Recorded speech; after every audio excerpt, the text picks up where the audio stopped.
when you're starting your figure eight, the first couple figure eights you're going to do, you're going to keep your food, your hand with your food in front of the dog's face a little bit more than we would do in the future. That's called luring. You're kind of luring the dog with the smell of the food rather than them just holding position without something to aim for. So Ray's going to be walking on my left side. So when we do the first couple figure eights, I'm going to keep the food in my left hand in front of her face. And after we do a couple, I'm going to start to raise my hand higher and higher to my belly button.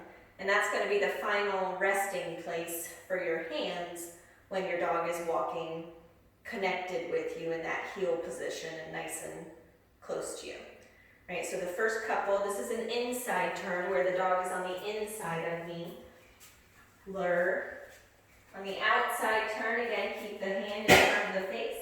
Yes. Right. Inside turn. Yes. Outside turn. Yes. Good girl. Right, now I'm going to start to get my hands drifting, yes, further and further up to my belly button. Yes, good girl. Good girl. Yes.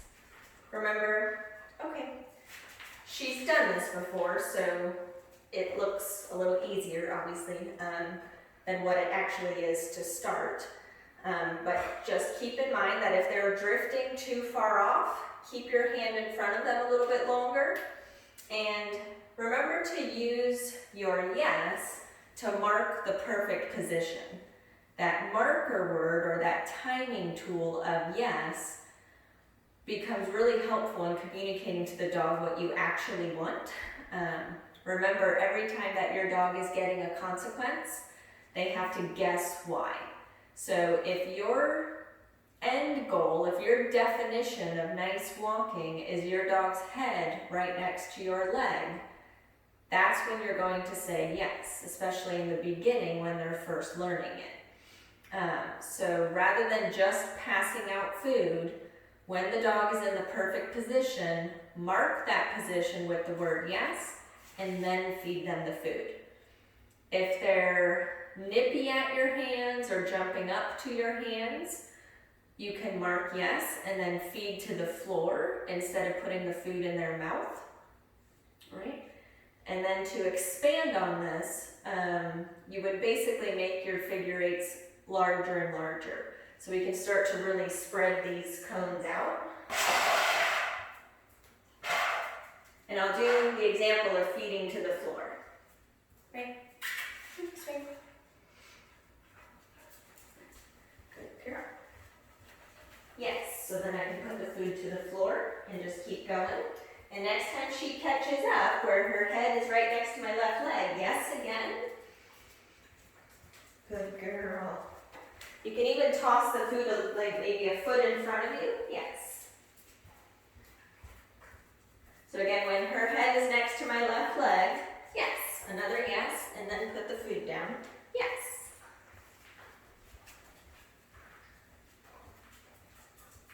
Now, if your dog goes too far in front, like if she were to end up, okay, way over there, I'm just going to start to turn around. Right here. I didn't actually toss one. Oh wait, here it is. Right there. So if they end up too far in front, you're just going to turn around and start walking the opposite direction. And they have to figure out how to get back in position. So I'm just going to wait for her to get back in position. Yes. Before the next yes. I might even speed up to test her. Can she get back in position? Yes. Before the next yes. Okay. So don't worry too much if they get out of position. You're really just going to turn around, keep on walking, wait for them to get their head right next to your leg again, and then yes, and feed. Think of it as the dog has to solve a puzzle. How do I get these rewards to keep coming? It's calmly walking at their left side, or if you chose the right, your right side. They don't get it for jumping up. They don't get it for biting your hands. They don't get it for being 4 feet in front of you. They just have to solve the puzzle, and we need to be patient for them to do that. And then the moment that they solve it correctly, yes, and reward. All right.